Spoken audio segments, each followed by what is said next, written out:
Hey, Travis, you ever get one of those emails from a Nigerian prince promising you a huge inheritance? I have. Nigeria seems to have a shocking number of deposed princes. So it turns out they're now mostly working out of South Africa. And today we're going to talk to a Secret Service agent who's going to talk about how they're working, what they're doing, and what it means for you.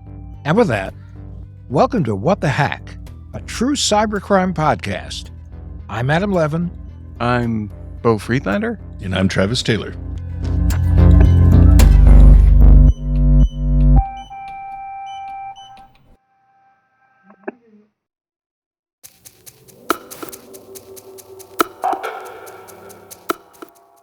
Mark, welcome to What the Hack. Now, you work for the Secret Service in digital forensics out of South Africa, correct?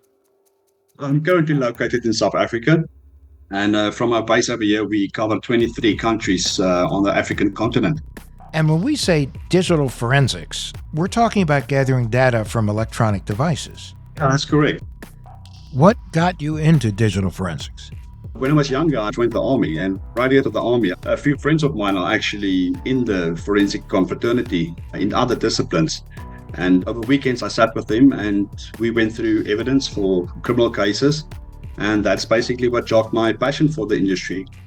I'm also personally a massive advocate for digital forensics because I usually say that if I can testify on your electronic devices, then you don't have to testify because everything will be there.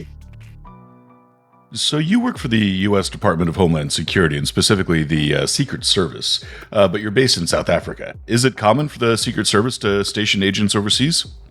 It is. We've got numerous international offices which fall under the International Program Division. We have offices all over Europe, across South America, Africa, and also in Asia. So for the, with most people, I guess, in the U.S., they just think of the guys that are protecting the president. So what's the mission? We basically have a dual mission. So, of course, yes, protecting the president and his family and also other dignitaries. But then, of course, we have our investigation side. And our investigation side focuses on protecting the financial systems of the US. But as we know, the dollar touches everything. So, indirectly, it touches the financial systems on a global level. So that's basically our main focus is financial and cyber crimes. And we've got these task teams within the US, mainly between financials and cyber investigations. And for the past few years, we've realized that the two actually go hand in hand. So is that your beat with the Secret Service? My daily caseload and job role and responsibility is to conduct digital forensic investigations. I also project manage criminal cases. So that goes from the initial intelligence stage right into looking at money laundering, fraud, or whatever charges we are looking at, consulting with the prosecutors, assisting them to guide the investigation, to assist in drafting the charge sheet for prosecution, and then ultimately also to apprehend these subjects that's responsible for conducting the modus operandi, and then also supporting the bail application afterwards and seeing the case through right to prosecution.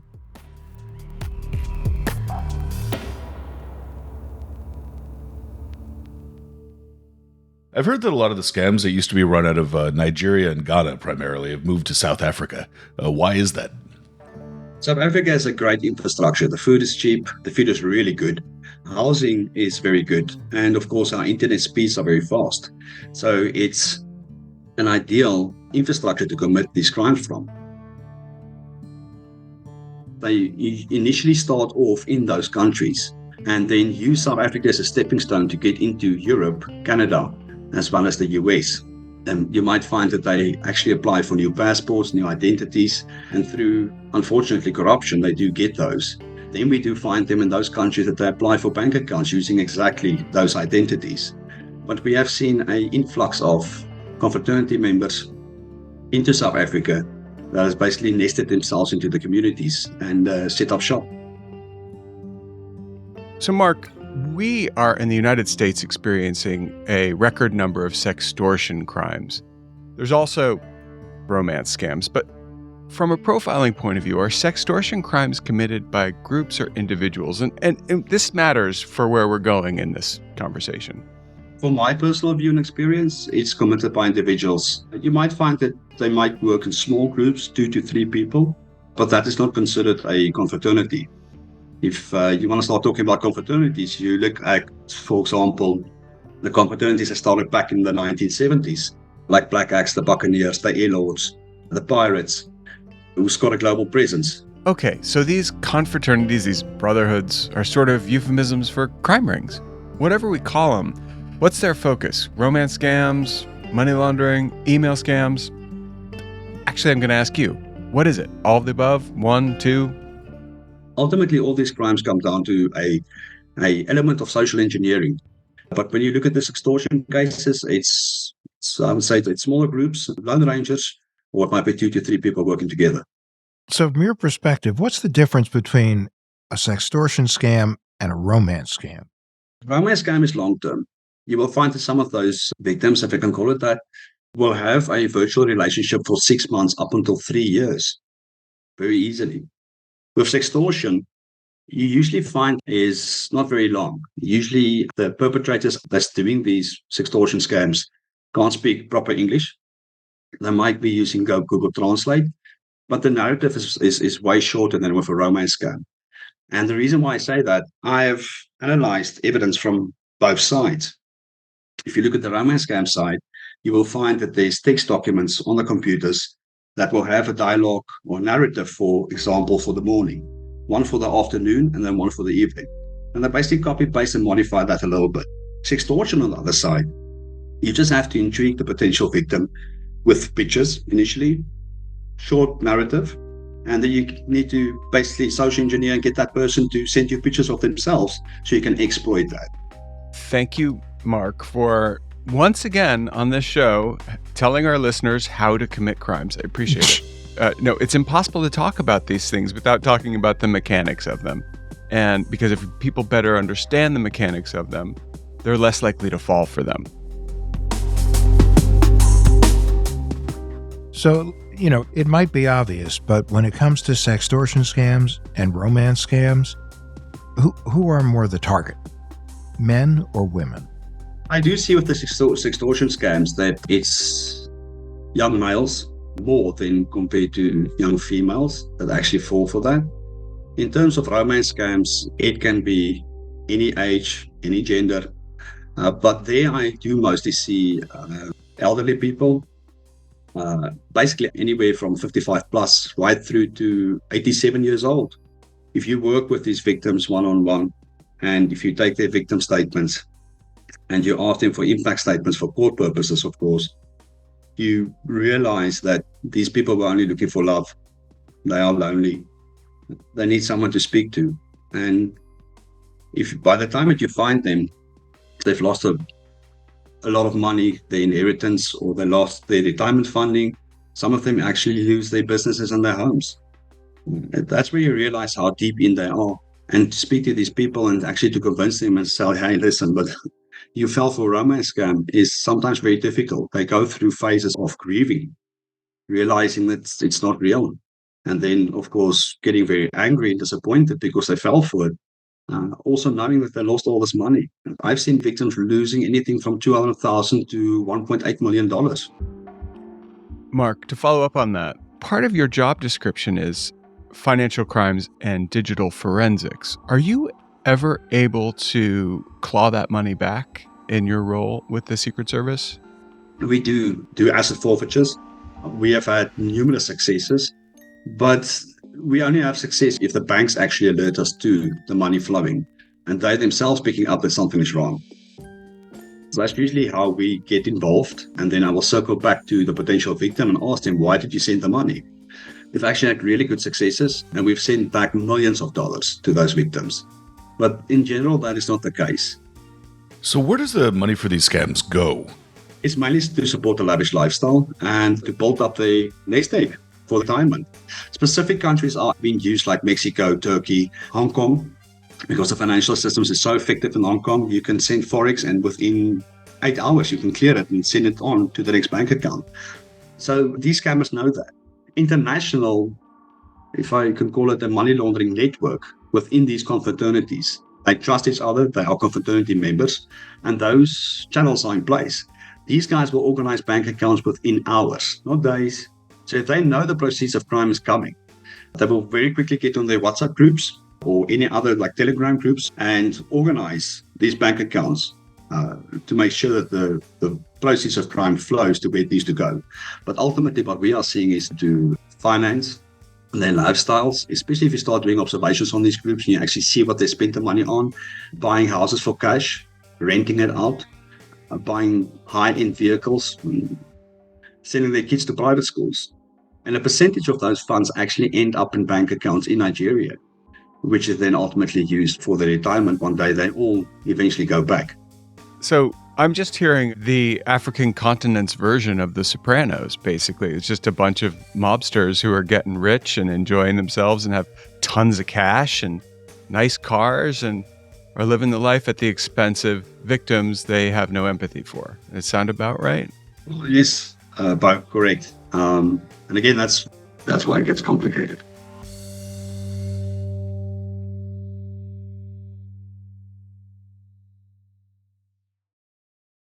This episode is brought to you by the world's first reposado from Tequila Herradura. Made with slow-cooked, hand-harvested agave sealed into oak barrels and aged 11 months. Before being enjoyed in your glass.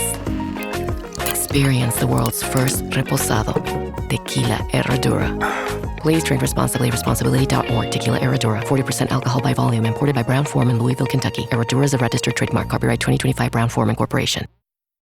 This episode is brought to you by Nordstrom. Summer's almost out and fall's calling. Luckily, Nordstrom has everything you need for the season ahead, all under $100. Discover new arrivals from your favorite brands like Mango, Princess Polly, Wave, Free People, BDG, and more. Whether you're planning a last-minute getaway, heading back to class, or refreshing your office looks, you'll find the latest trends and beauty must-haves without breaking your budget. It's easy, too, with free shipping, free returns, and in-store order pickup. Shop today, in stores, and at Nordstrom.com. So, Mark, you were recently on the National Geographic program Trafficking.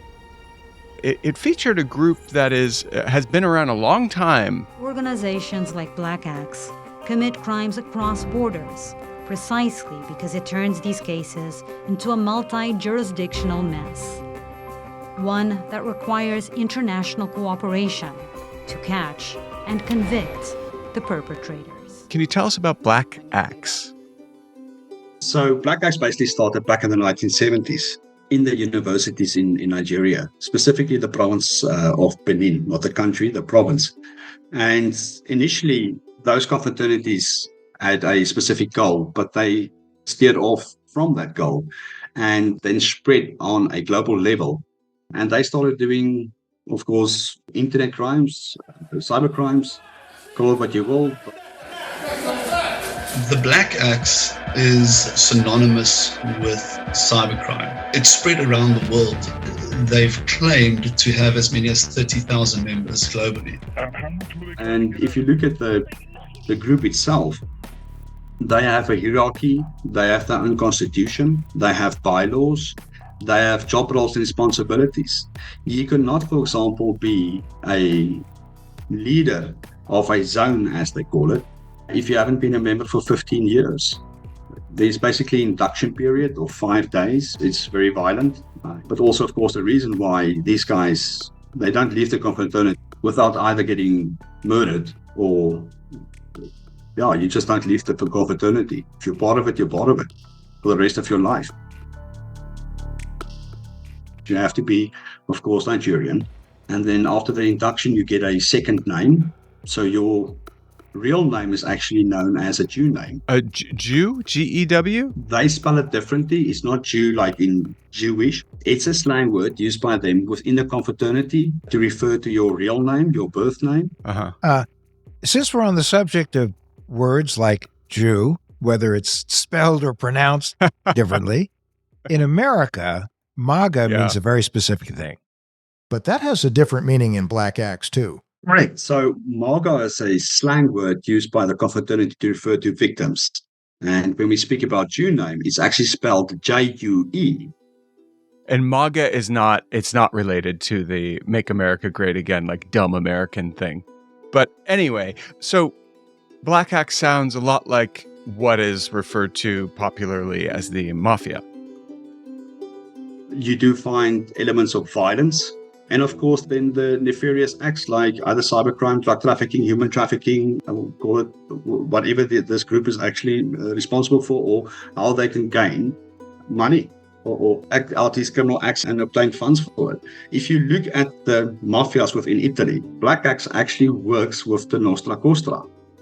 They work together. It's been proven.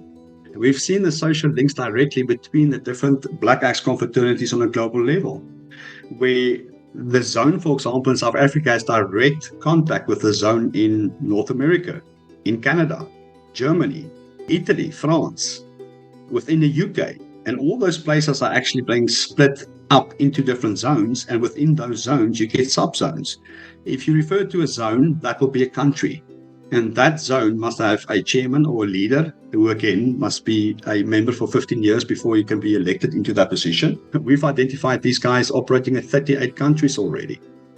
And the Interpol actually classified them as the biggest organized crime group in the world.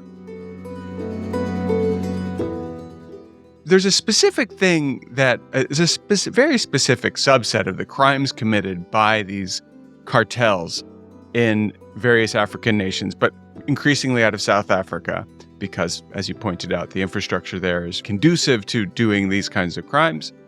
What's a blind mule? Blind mule is an unwitting mule. It's a mule that is obtained through the group, again through social engineering, usually romance scams, of course, or investment scams. And this mule is then basically groomed, being instructed to fly to another country to meet their lover. Their flights will be paid for, their accommodation will be paid for, pocket money will be given. And when they arrive in that country, someone meets them and say, well, we're sorry, but your lover went off to another country. It was an emergency meeting, but he left this bag. Can you please take this with you? And we're going to buy your next flight for you to Italy or to France or Canada. And you need to take that bag with you and meet that person in that country. Of course, then what we find is that they are actually given bags with drugs. And unfortunately, these people are arrested in foreign countries, usually elderly people, now being seen as drug traffickers, which is not the case. That is not what they sign up for.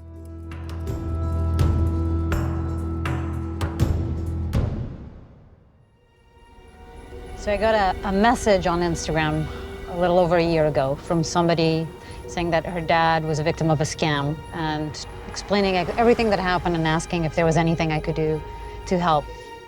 On the National Geographic show Traffic, the host was contacted by a woman whose father was one of these blind mules, which is eventually what led Mariana van Zeller to you to try to help the daughter and her father. Yes.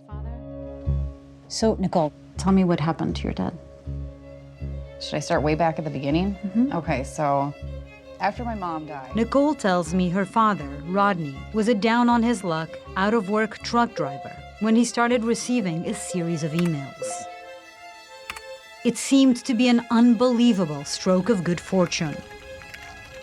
A previously unknown relative in Italy had left Rodney an inheritance of $10.5 million.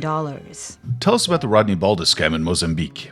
So basically what happened is this American citizen fell for a scam. Diving into the investigation and looking at the facts, we actually realized that this group was sitting in Johannesburg, pulling off the scam. And within the confraternity, we find that there's two groups.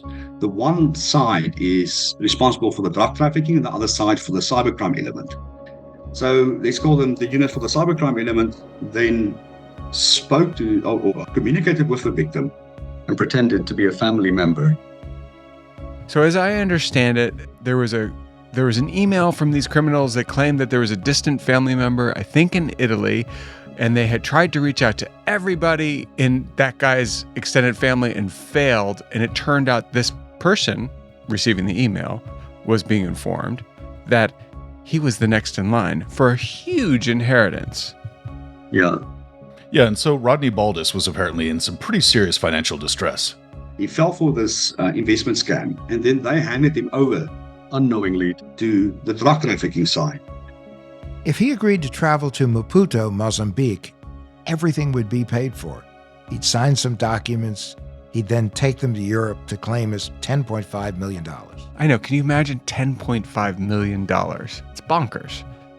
They met him in Mozambique, gave him a bag with heroin, ultimately to be arrested there and prosecuted for, I believe, 16 or 17 years. He's not the only victim who fell for this and was prosecuted for drug trafficking. There's numerous others who also fell for exactly the same scam and were also prosecuted and now sitting in Mozambican jails. And one was about 10 years younger than he was, and the other was 10 years older. Yeah. So one of the takeaways here is that you got to be vigilant with your elder parents, because no matter how much you think they're compass mentis and they get what's going on, they may not. And you got to ask questions. Just, you know how they say you never call? Well, call. For Rodney, this was the answer to his prayers. This was a solution for his economic problems. Or so it seemed. He didn't realize he'd become an unwitting blind mule in a multinational drug operation. Exactly. Whenever something's free, you're usually going to be the product of the patsy. And this is no different. Yeah, I mean, it's not a drug smuggling story. It's human trafficking. Yeah, and it's heartbreaking too. I mean, this guy was separated from his daughter. And he may spend the rest of his life in jail.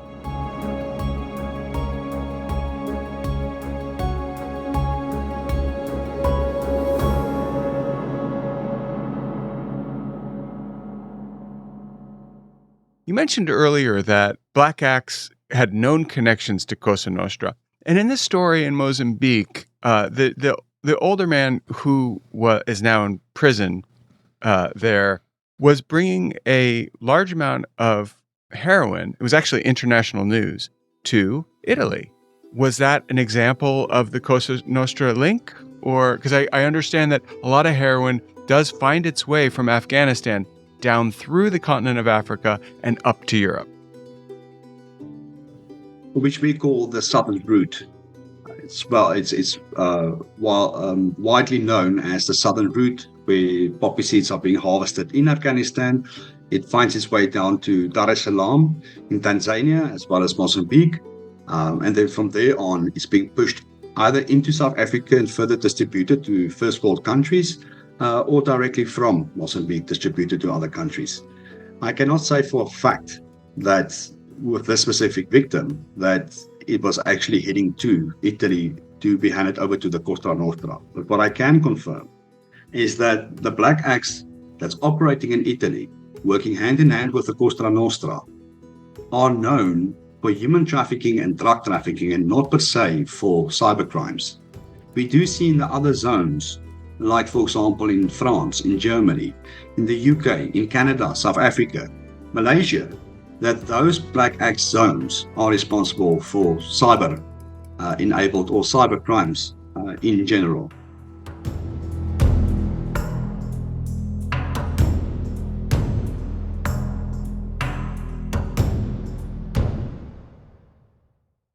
Una silla de masajes puede parecer extravagante. 8 configuraciones diferentes, intensidad ajustable, además es calefaccionado. Y se siente tan bien. Sí, una silla de masajes puede parecer extravagante. Y 2, bueno, aún más. Pero cuando esas sillas de masajes vienen con un auto, se vuelven bastante prácticas. El nuevo Volkswagen Tiguan 2025 con funciones premium como los asientos delanteros con masaje disponibles. Solo parece extravagante.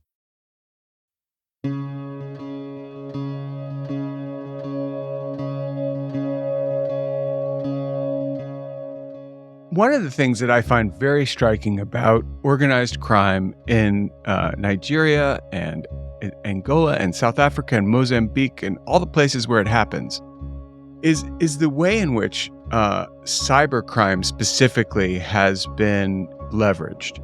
Can you talk about that? Correct. Like, for example, the blind mules that initially fall for investment scam and then end up being arrested for drug trafficking. But what we see in general is that romance scam victims are being used to launder proceeds of crime on an international level. And I'm not talking about hundreds and thousands of dollars. I'm talking about millions of dollars.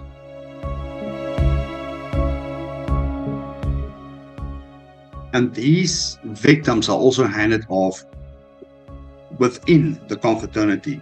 One person, for example, will conduct the communication with the victim. He start a narrative almost like a phishing scam, if I can call it that. That's why they have those narratives within text files. They copy paste that and they send it to numerous victims to initially open up that dialogue.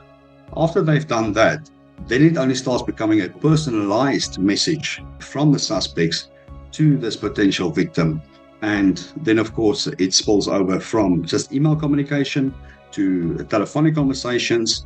Whoever is in contact with a romance scam victim, they will, for example, tell them that they are stuck somewhere in some country, some taxes need to be paid, or there's inheritance coming through. It's going to be a large sum of money.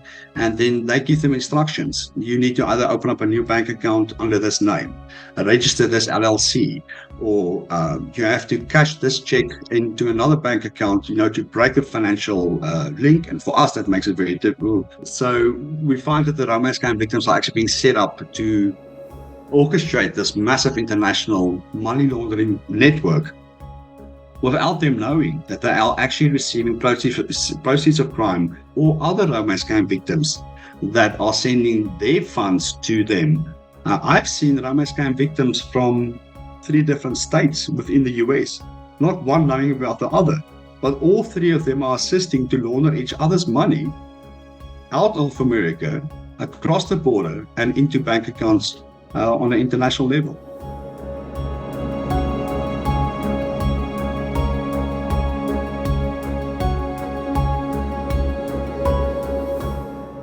So when it comes to the cybercrime elements of groups like Black Axe, how sophisticated or tech savvy are they actually? Are they using really cutting edge techniques, or is it just a bunch of guys behind keyboards? I would say 95% of the suspects we've arrested have gone to or attended some form of information technology courses, either at colleges or universities. We do find that if they actually move to South Africa, one of the first things they do is they apply to the universities, and specifically to study information technology. So the majority of them are really good with computers. Yes, they are tech savvy. They know how to set up email servers. They know how to set up a domain and host a website. They know how to do mass spamming. They know how to replicate an online banking profile or website to actually send that to the victims and say, hey, here's my username and credentials. Log into this bank. This is my bank account, and please transfer some money because I'm logging in from a country where my IP is not being recognized and I'm actually being blocked from moving my own funds. Those suspects are actually in control of that website. So when the victim logs in and they want to add a beneficiary, they can see is this victim logging in, when they're logging in, from what IP address, and so forth. And then suddenly a new email address pretending to be from a specific bank will contact or be sent to this victim, stating that I'm from the legal team from this specific bank.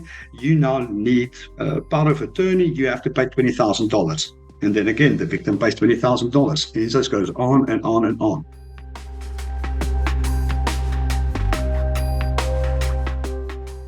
Mark, at the risk of helping the bad guys, I'd like to drill down a little bit on specifics, because my hope is to help everybody else.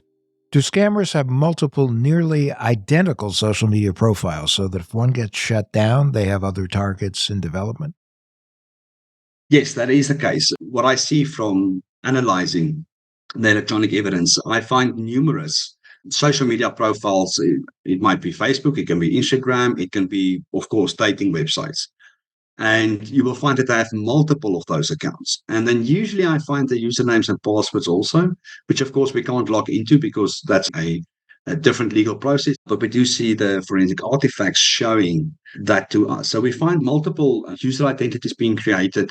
But for the listeners, if you want to confirm if it is actually a fake profile, take the picture and run it through a website called tineye.com. PimEyes, take a sneaky picture of someone at the supermarket and then find out who they are, which it can be used for. And I'm surprised it's available online because in my opinion, it should be illegal for regular people to be able to use this tool. But it's there. When I check people out on PimEyes, it's not always clear because I have checked out scammers on there. It's not always clear who they are or where they are because you can't tell from the amount of information they give you. And this is a very technical question, but does PimEyes tell you that if you pay the fee? So I think we're talking about two different websites because I'm looking at TinEye. And that's TinEye, which is TINEYE.com. Yeah. Oh, and I'm looking at PimEyes. Yes. So basically, it's a reverse lookup of photographs and pictures, and it will show you immediately if that picture was used on any other website. Or you might even find that picture is linked already to some scam website where people are saying, hey, this picture was being used to defraud or potential victims.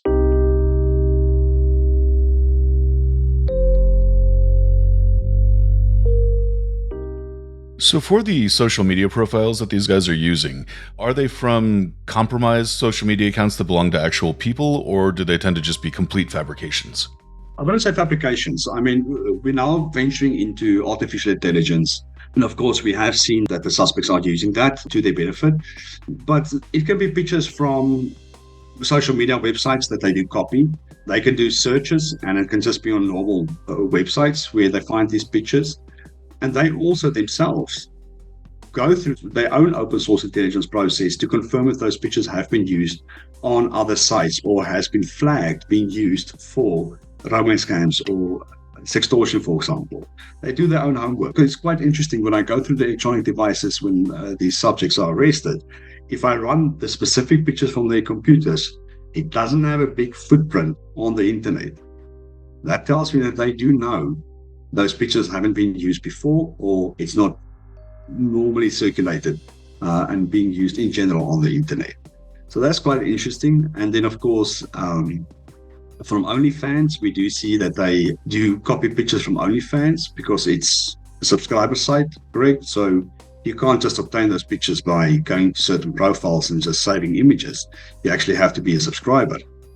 We also see that they are using those pictures, which again is not normally circulated on the internet. So it's better for them to use those pictures if they actually want to have success. And I guess that's what's so hard, because when you're reporting one account, you're not really getting much done because it shuts down. There's 10 more to go.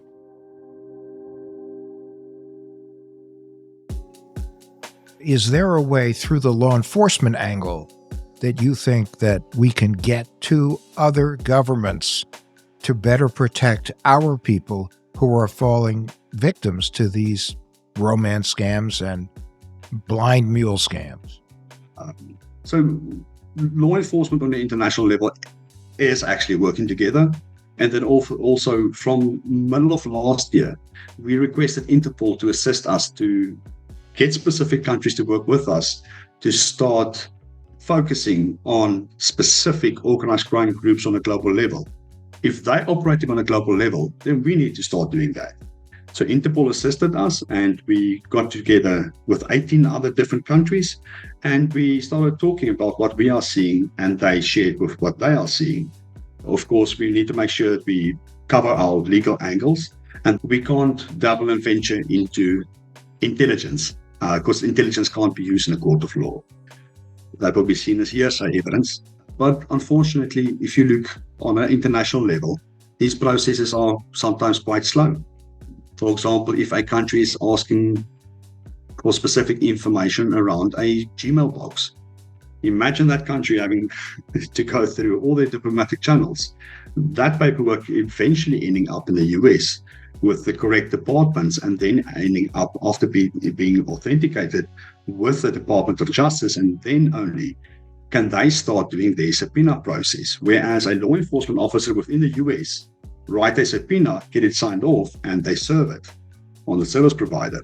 So just to give you an idea of timelines that we are looking at, but I can also give a very good example of where 3 US victims were defrauded. The funds ended up with a confraternity member in South Africa, where they purchased 2 houses and a Ford Mustang.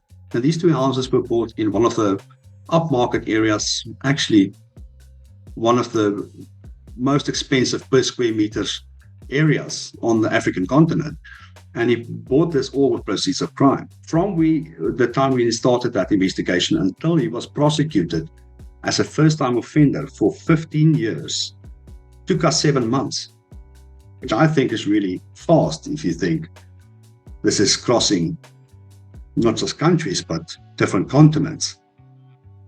We've talked about how law enforcement can help with the process of identifying these guys. But one thing I'm wondering here is, what can social media companies do, if anything, to prevent this sort of crime on their platforms? Well, let me first start off by saying that we actually have a lot of initiatives where the public and private sector work together, where law enforcement work together with these companies by either creating awareness or informing them of what we are seeing, and they need to start putting countermeasures in place. But unfortunately, I also do see for the past 2 years that a lot of these tech companies have started retrenching the personnel that's actually responsible for those portfolios, for these positions where those social media companies initially appointed these people to be liaisons for law enforcement. And what about banks? I do see a lot of awareness being created by the banking sector, because in the end of the day, it's not the bank losing money, it's their customers. But I do see that a lot of banks, not just in the US, but on a global level, are putting initiatives in place, are creating awareness around that, are warning their customers of how these specific scams play out and how they are being conducted. I'm all about creating awareness. I've been saying this for years. I'm a massive advocate for it. Why be reactive and actually have to chase down criminals if you can prevent normal citizens out there to actually know exactly what they need to look for and actually to prevent them from losing their hard-earned money? Hallelujah. So, Jews can say hallelujah too.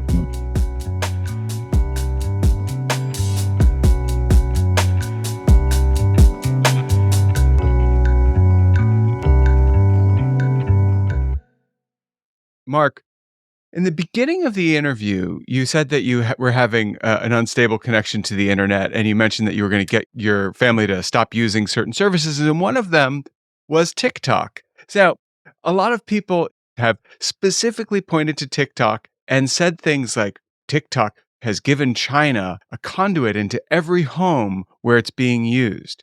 Now, you're in law enforcement. You are a digital forensics person. You know how these things work. Does it trouble you that TikTok could use every single account as a tool for listening and spying? To be honest, Beau, that's way above my pay grade. Fair enough. But I would like to mention the fact that if you look at any application that you can install on your mobile phone, doesn't matter if it's the Android platform or the Apple platform, although there's vetting in place for those applications and it goes through a process of being approved to be allowed in the Play Store, for example, for users to download and use. If you actually look at the permissions of that specific application, you will find that it's do ask you to have access to your microphone, to your contacts, to other storage areas within your mobile phone, which of course will have sensitive information.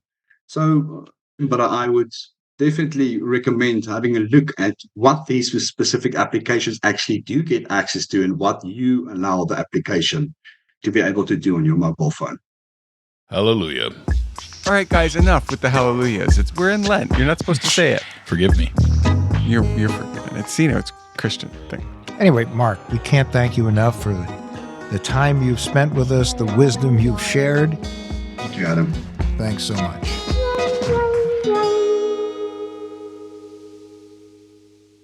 And now it's time for our tinfoil swan. Our paranoid takeaway to keep you safe on and offline. Hey, Beau, were you the one that wrote this review of me online? What, your Wikipedia page? No, Glassdoor. Well, there's a lot I could say, but no, I didn't. Travis, have you ever written a review on Glassdoor? I plead the fifth. Dude!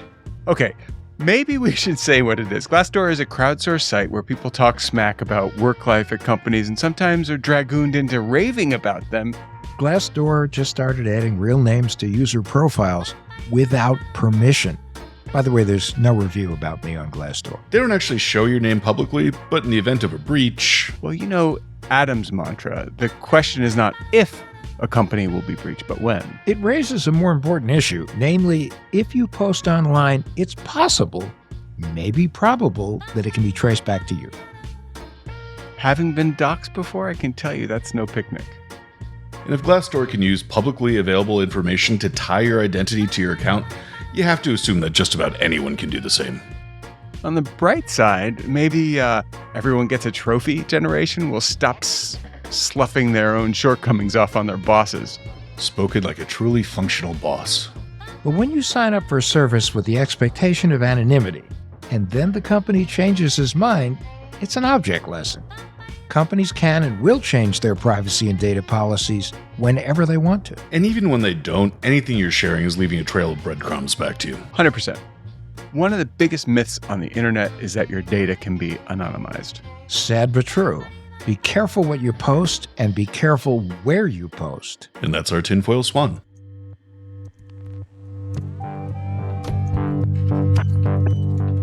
What the Hack with Adam Levin is a production of Loud Tree Media. You can find us online at adamlevin.com and on Instagram, Twitter, and Facebook at AdamKLevin.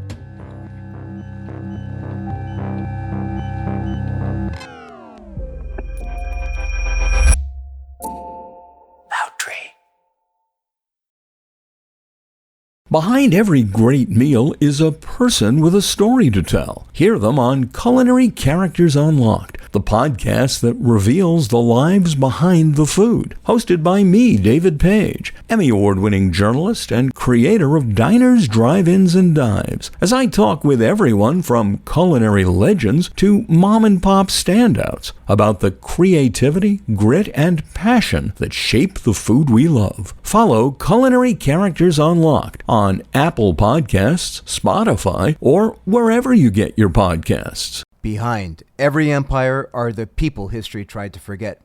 Lost Roman Heroes tells the stories of the remarkable characters who shaped Rome from its mythical beginnings to its final fall. Each episode blends armchair storytelling, sharp historical insight, and a bit of humor to bring these lost figures to life. From generals to scientists, from rebels to empresses, from priests to politicians, these lost Roman heroes have one thing in common. They stood up for civilization when the bad guys threatened, and in doing so, they changed the course of human history. If you're into history that's vivid, surprising, and deeply human, this show's for you.